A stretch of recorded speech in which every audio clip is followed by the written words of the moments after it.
So here and here we have cooler holders, and on the back you have more cooler holders.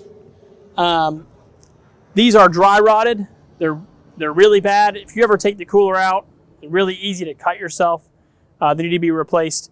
So we'll go ahead and replace those too, and we'll see what it looks like at the end. All right, so I've just finished taking all 4 of these off, which looks significantly worse. As soon as I put some pressure on them, a lot of them snapped. If your cooler holders look like this, you really need to change them, especially if you have small children running around that may slip, put their foot somewhere they're not supposed to. This could easily injure somebody.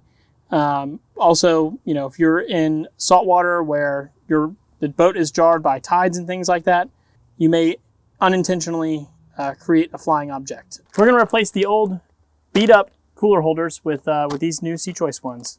They should fit in the same holes. Really nothing too hard required. Just put the screws back in where they were before, and we'll be off and boating.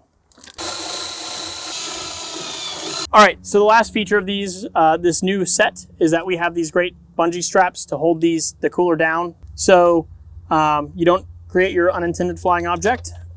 Just hook simply to the cooler, and then we'll hook down here at the base on one side